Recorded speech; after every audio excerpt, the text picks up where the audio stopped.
Good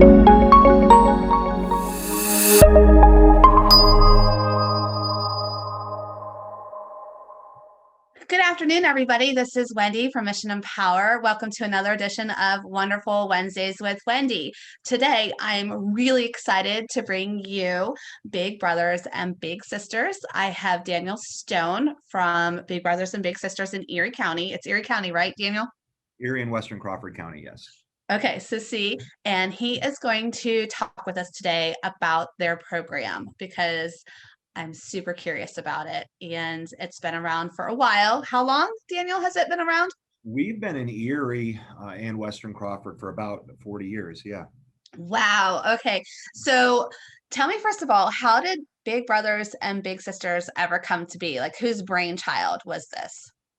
Sure. I mean, I can definitely speak to Big Brothers, Big Sisters more so in Erie. But about 40 years ago, there was a Big Brothers, Big Sisters program. I want to say actually about 20 years ago now, and I was just reading this, I believe it was in 2001, Family Services, our sponsoring agency, basically became affiliated with the local Big Brothers, Big Sisters chapter. That then became Big Brothers, Big Sisters of Family Services of NWPA.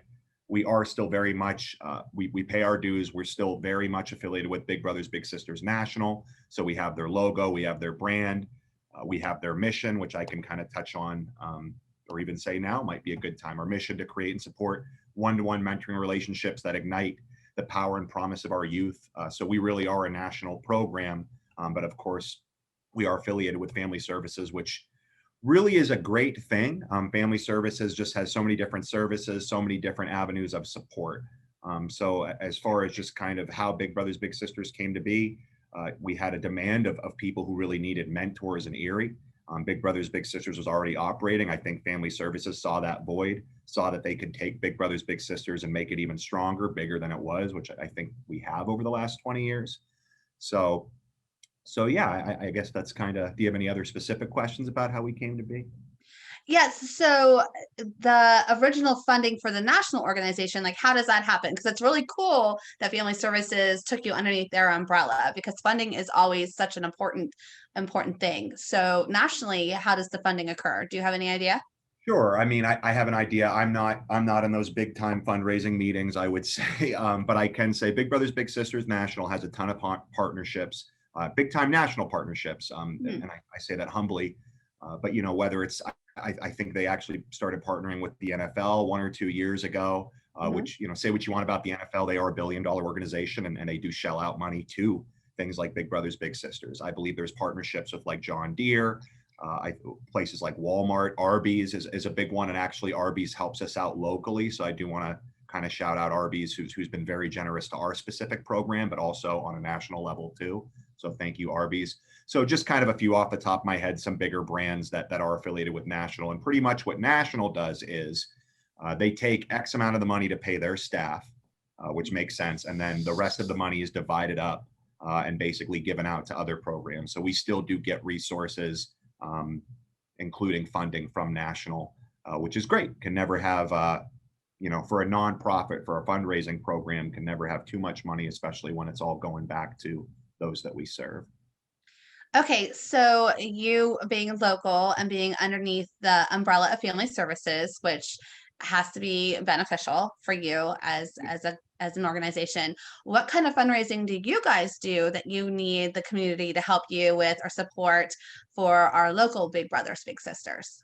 Sure, and I guess a great transition for me to say I'm really glad you asked, Wendy, but I certainly am glad you asked. Fundraising is, as I said, I mean, Family Services is a nonprofit, so fundraising can be used for Family Services and agency, but they do have a lot of billable programs, whereas our program is non-billable. So we really do rely on fundraising, on grants, on donations, whether that's monetary, in kind, time. There's, I guess I don't want to exaggerate it, but there really are almost a limitless ways to help out our program, but just kind of sticking with financial support for now. Our biggest fundraiser historically, and I want to say we're around year 40 of Bowl for Kids' Sake. That's historically been our biggest fundraiser. I mean, at the height of it, we're talking about $100,000 for Bowl for Kids' Sake, which is just about 50% of our BBBS budget for the year, which is fantastic. So in order to do that every year, just to keep our program I wouldn't say keep it afloat by any stretch, but to keep it funded, to keep it going, and Mhm. also to use some of, when you have a fundraiser that exceeds expectations, that again gives you the opportunity to give back, like, you know, like by hiring more staff, like by doing more Big Brothers Big Sisters events, and that way you can create more matches, and definitely give the current matches more activities to do, more bonding, which is really what our program is about, is that bond between the big and the little. So that's Bowl for Kids' Sake. We also have a, we were doing our ultimate raffle, which is kind of our holiday or late fall, which it's a raffle, would generate some revenue that way. Of course, we do apply for grants, but I know that's not exactly, I think you're more interested in kind of the fundraising, put the fun in fundraising. We have started doing some virtual trivia nights. Our Mm. program never did that before. So we've started kind of dabbling in the realm of our virtual fundraising. And that includes last year in 2020, we did a Connect for Kids' Sake campaign.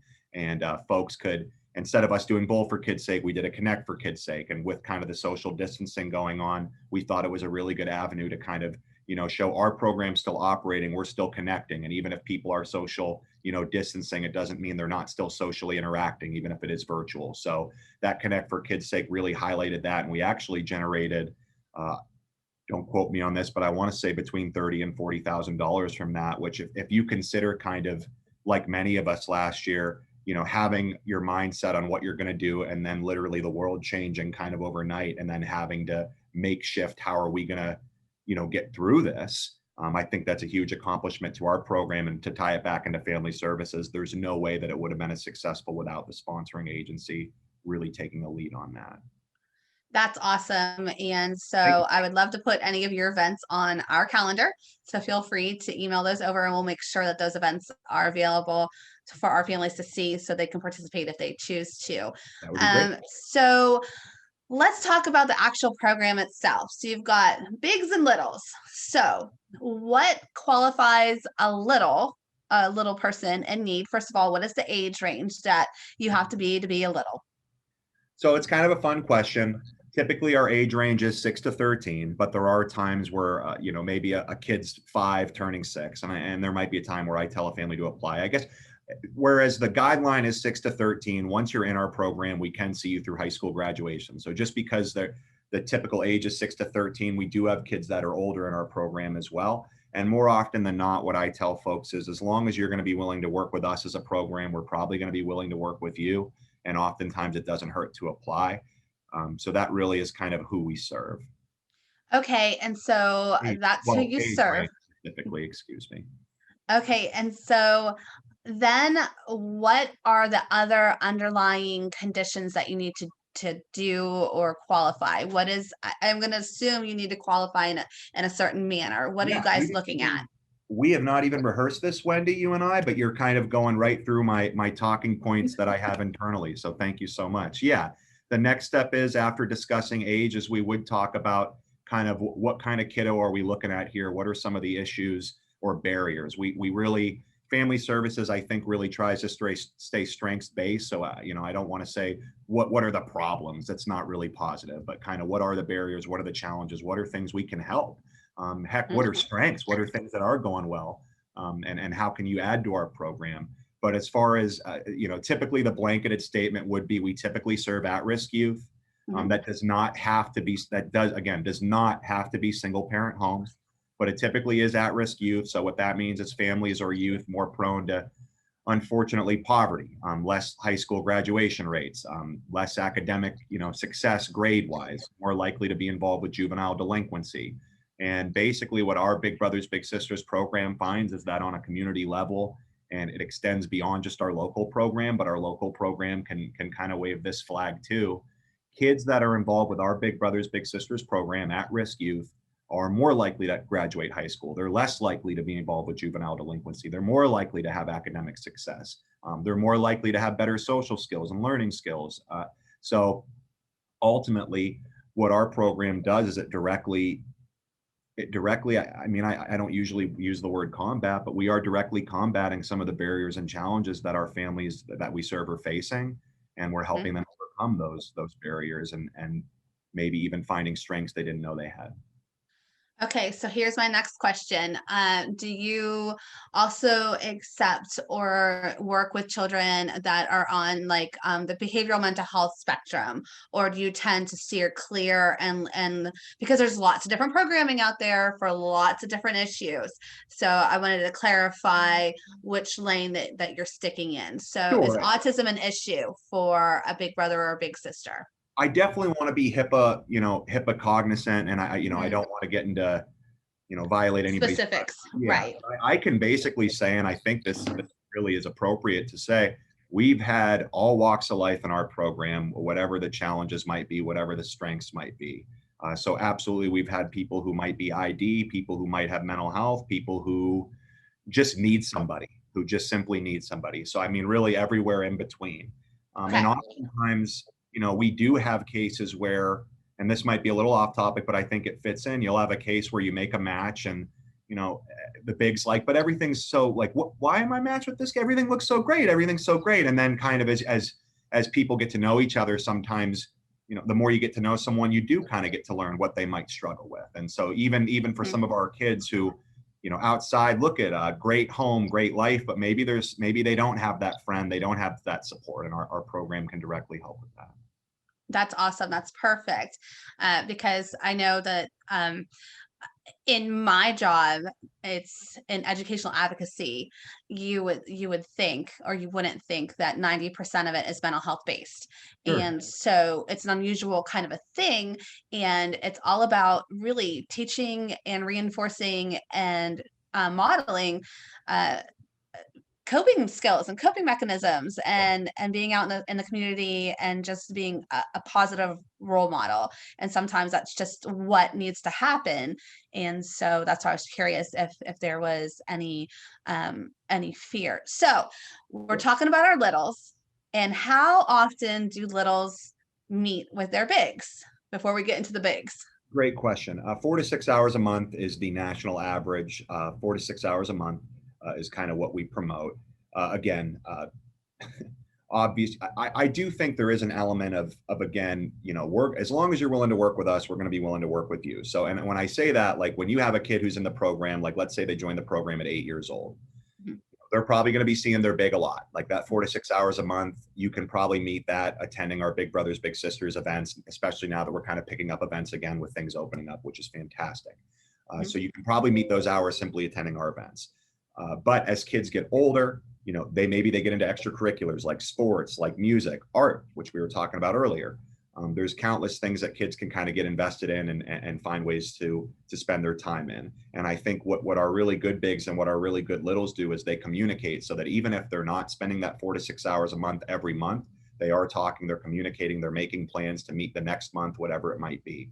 So there is a certain element of leeway there, and as long as you're communicating that with the family, communicating that with us, we're probably going to be supportive. But again, the bottom line is we really do encourage matches and more or less. I don't want to use the word demand, but I think encourage fits. We really do encourage matches to meet 4 to 6 hours a month because we are an evidence-based program. National finds that 4 to 6 hours a month for being matched at a minimum of a year is going to lead to those positive outcomes. And basically, the reason it leads to those positive outcomes, and not to bore you with the details too much, Wendy, but I suppose you did ask, we do have what we find is kids, adults, all of us face challenges. And as kids get older, if they don't have the proper supports in place, they might feel alone. They might feel like they can't overcome those challenges. So the hope is that by being matched with a big, maybe they have a bad day at school. I know it's hard to imagine, but maybe a kid gets picked on at school and they just have an awful day and they just feel so alone. Hopefully they can talk to their big, and the big probably will have their own experience to draw upon, share that with the little, say it's okay, you're going to get through this. Um, and then hopefully once that kind of kiddo becomes an adult, because as much as things can be hard as an adult too, bullies don't go away when you hit 18. So having those skills and having that bond, that mentor friendship, once you're an adult, hopefully you'll be able to draw upon those experiences and have the self-confidence and the self-esteem to overcome those challenges that you face. Whereas, folks without those proper supports, that's where it can kind of lead to even that those stages of depression as an adult, which again, I think our program really does directly try to combat. Absolutely. So wrapping up the little. Who can call you and recommend somebody to become a little? Is it a parent, a guardian? Can a child themselves call up and say, "Hey, listen, I think I could really benefit from having this positive person in my life. I would really like to have a big brother." How do they get in touch with you to get put on a, is there a waiting list? I would assume for Yeah, we have about matching. 20 kids on the waiting list right now in various stages of enrollment. And I would say,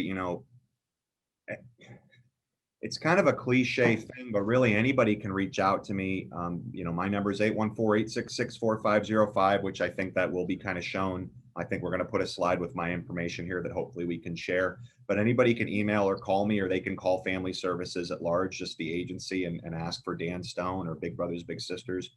Probably going to be directed to me. Um, but really, to your earlier point about would we ever turn away a kid, I definitely wouldn't look at it that way. But if I'm kind of when we're in our information gathering stage, if Mhm. you present some things to us because we are a sponsored agency, because we have so many other services here at Family Services, maybe Big Brothers Big Sisters is not the right fit for you right now. So there might be a case where I'd say, hey, how about family-based mental health, or how about family preservation services, or how about even maybe the kid's too old, so I say, oh, how about our independent living program? So there's things that we can do there. But as far as our program is concerned, as long as you're going to be a good fit, we're probably going to take your application. The only negative to that is we just never have enough volunteers, and that's why we have a wait list. That's why we have a hold list. So I think I'm nothing if not honest, and I think I'm very forward with parents when they call, or guardians when they call, excuse me, and kind of inquiring, how long's the wait going to be? How many and just being honest, I can't tell you that, because even with our wait list, like we might have some kids who, they may have just come on the wait list, or maybe some kids have been on the wait list longer, but ultimately it's not about the wait list isn't about being chronological. It's about making good matches that are going to last. So even if you just came to our wait list a month ago, if we found a volunteer that has the same interests as you, which of course sometimes opposites attract, but if we find a volunteer that's going to be a good fit for you, we're going to want to make that match. And Right. as long as a family is willing to do the reassessment process yearly, which we do require just to kind of make sure that there aren't any drastic changes with we're working with kids. There's a lot of changes year to year, so we have to do those reassessments, make sure our information's still accurate. But as long as you're willing to do that, and again, as long as you're willing to work with us, we'll keep you on our wait list. And the reality of it is, and I'll just be candid, and forgive me for being that way, but there might be a match where you're like, okay, we'll see how this match goes. I'm not sure, that the kid might be challenging, the volunteer is hesitant, but we want to give it a go. And sometimes those matches end up being your strongest lasting matches. So you just never really know until you're at the match introduction, putting it together, doing those match support calls, and seeing how things are going. So I think it would be wrong of me to ever say, there's X kid we could never match. I don't think that's fair to say at all. Okay, perfect. So now we've taken care of the little, how to get a hold of you, what they need to do. There is an intake process. There's questions to be answered. They got to find out everything they can about the kid, the little, so they can match them with the big. So now, what is the process if you want to be a big brother or a big sister? What does that look like? Well, I'm really glad you asked. And I think that anybody that's interested in becoming a big, or even volunteering for our program, I'll plug beabigerie.org. Beabigerie.org. It's pretty straightforward. It sounds exactly how it's spelled. Go to that website. You should be able to basically apply for becoming a big brother, or big sister. Again, you can also call or email me. I mean, if you're interested in volunteering, I'll be pretty upfront about what the process entails, what we need from you as far as that 4 to 6 hours a month, and that year-long commitment on, hopefully explaining to volunteers. I think this is so important. Volunteers are not replacements for parents. They are not parents. They are another positive adult role model, and it's fantastic. But you definitely want to keep your own boundaries healthy, the same way that a professional worker wants to keep their own boundaries healthy with the families that they work with. So it's kind of the same idea. Um, but before I kind of repeat myself, I think that really is kind of the process if you're genuinely interested in becoming a volunteer. Awesome.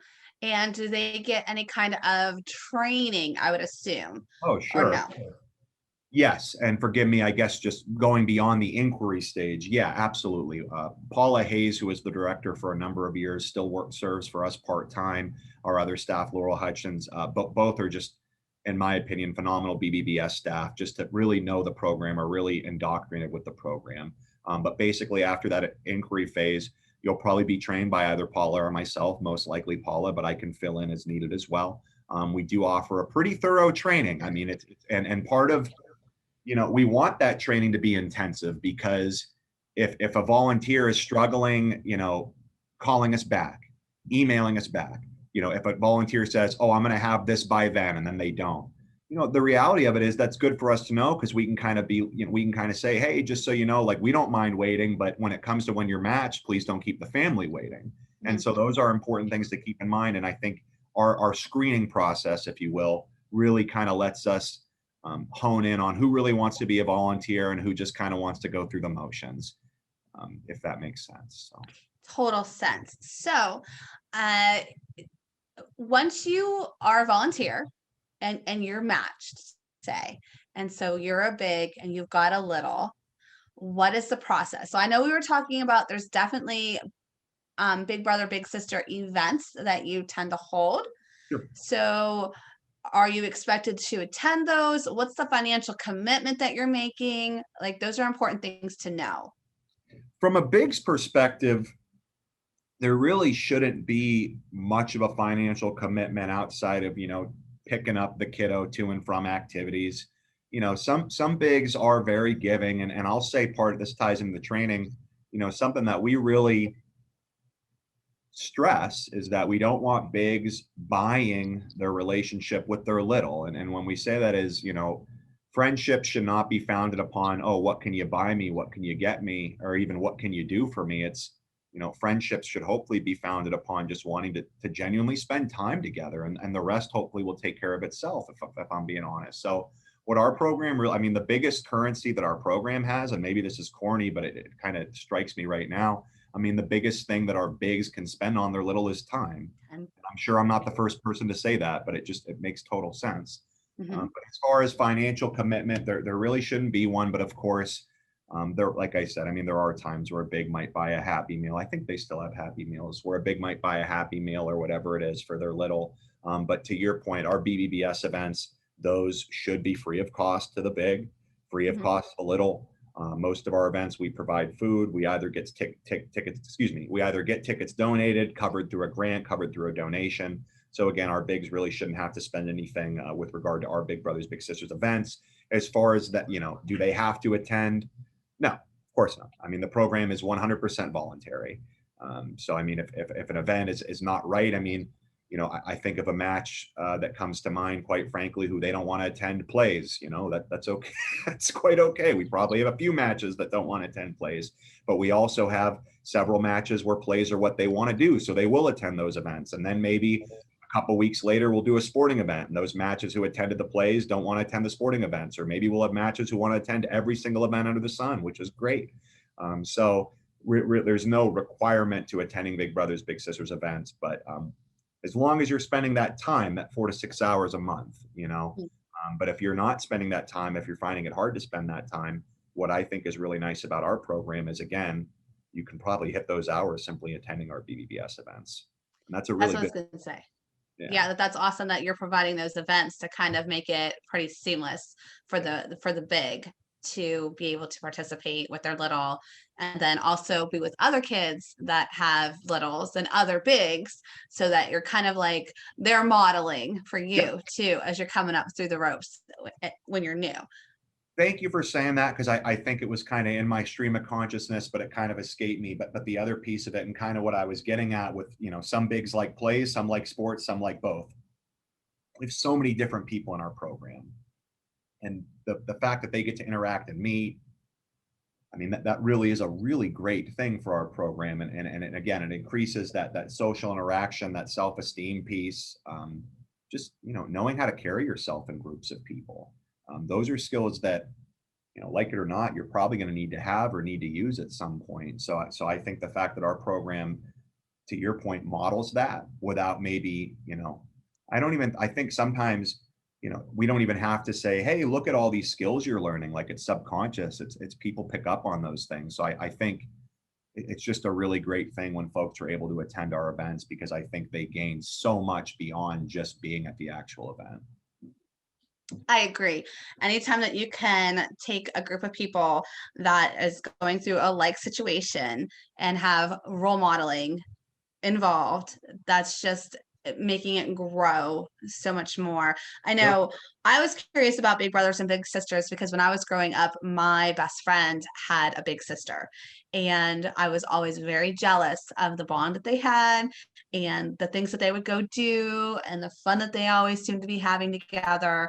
And she was an only child. And so it was just very nice to watch and see. And they're still best of friends today, and that's so cool. And I can only hope, I mean, I imagine, what's the average length that a big and a little, do you know, are connected? What is the average time that they actually are in program? Are I certainly, I mean, I'll be candid. Had I known you were going to ask that, I certainly could have run a report and given you a specific number. I think that from my perspective, and maybe this answers your question without actually answering it, which forgive me, I think the biggest thing is that when we make matches, we need you to be that minimum of a year. okay, That's perfect. really what we're going for, is that minimum length of a year. Of the Now, year. this is my opinion, which can get me into trouble. I do think there are cases where we have matches that last 6 months. And yeah, Okay. maybe it only lasted 6 months. And I'm certainly not advocating to join our program for 6 months. We want the year, folks. But just because you only go 6 months, it doesn't mean that was a failed match. And maybe for that kid to have that 6 months, that support, maybe that was all they needed. So I guess I share that because I don't want to overwhelm volunteers. I think sometimes we get so caught up in like and I do this too, and I know this, like we get caught up in the end and not just the being there. And I know that's Mhm. easier said than done. And again, I probably sound a little corny, especially I know mindfulness is kind of a buzzy word or a trendy topic, but I really mean that because I know that we have to worry about long-term outcomes. And ultimately, like any business, social work, big brothers, big sisters probably is results oriented, but being in the moment. So when I hear you say that, that volunteer and that little are still friends years later, that's Mhm. fantastic. And I can say for a fact, we have those types of success stories where we have bigs and littles who are still friends. But we also have, and this is totally healthy. And I think that, tying it into our own lives, we have friends from high school who maybe we don't keep contact, but if we saw them at the mall, we would pick Mhm. right up where we left off. And we have those types of matches where even if they're not best friends post match, they would Mhm. still be there for each other. They'll still be inviting each other to milestone events like weddings or whatever it might be, um, graduations. I guess I don't want to overwhelm volunteers with like, you need to be best friends with your little forever. No, not necessarily, but you do need to be there for your little when they need you most. And hopefully that'll translate to being there for them even post our program if it's appropriate. That's awesome. So do you have any last minute things you need to tell me about your program? Because I think we covered a lot of it. Any last minute words? And then Alex, do you have any questions for Daniel Stone? You asked literally all the questions that I came up with in my head, so you were pretty on point today. Glad to hear it. I guess if I can kind of have a moment, I wouldn't even say, yeah, I mean, just a moment for, I guess, plugs for our program. You know, we've been operating this whole time, and that's a testament to Family Services of NWA and a testament to our staff and our volunteers who make our program possible, our advisory board, everybody involved from top to bottom. We've been operating this whole time. We've been making matches. We've been allowing people to keep contact. And so I guess just if anybody is interested in Big Brothers, Big Sisters, I think that people say, how can I help? And again, there's limitless ways, whether it's an in-kind donation, a monetary donation, donating time, donating it, donating for an event or helping to sponsor an event, whatever it might be. There's just so many getting involved by directly becoming a volunteer. So if anybody really is interested in helping out or assisting Big Brothers Big Sisters, there's information all over the internet. You can call me, and basically, by taking part in our program, you can directly see, I know I said earlier at work we shouldn't be results oriented, but we do kind of have to be. And so this year we had a few kids graduate, like they graduated high school, and they successfully basically left our program because we go through high school graduation. So and you can even see on Facebook, one of our kiddos, Andrew, we were able to promote that because he wanted to promote that. And you can go on our Big Brothers Big Sisters Facebook and see this kid, this picture, him graduating, what his plans are, if I'm not mistaken, and just kind of what the program meant to him. And so that's just a real success story. But even just as simple as, going to a Waldemir event, and I'm not making this up, but, going to a Waldemir event and hearing a little say, I've never been to Waldemir, giving a kid an opportunity to experience something that they genuinely would not be able to experience without our program. And I know there's a lot of different programs out there. There's a lot of different agencies, but I would hope that people do consider giving to our Big Brothers Big Sisters program, because I know for a fact it directly gives back. I know for a fact it impacts more than just the lives of the littles, because it impacts the community at large. Mhm. So I think it's just totally a worthy cause, and I'm just really appreciative to Mission Empower, and folks like you for letting us talk about it. I mean, it's what we do, and we really want to see people get involved with our program and continue to get involved. And my hope is that we can see it get bigger and better than ever, and just keep going and keep doing the good work that we've historically been doing for the last 40 some years. That's awesome. I Thank want you. to thank you so much, Daniel, for coming on Wonderful Wednesdays with Wendy Thank and you. participating with my interview today. I look forward to passing your information and sharing it with our families, as well as putting any of your fundraising events on our calendar or any other events that you would normally promote publicly. We would love to be able to do that for you. This time, I am going to say good afternoon to you and to all of our guests. And I will talk to you soon. Thank you, Daniel. Thank you, Wendy. I really appreciate it, and I look forward to connecting when the time's right. Thank you so much.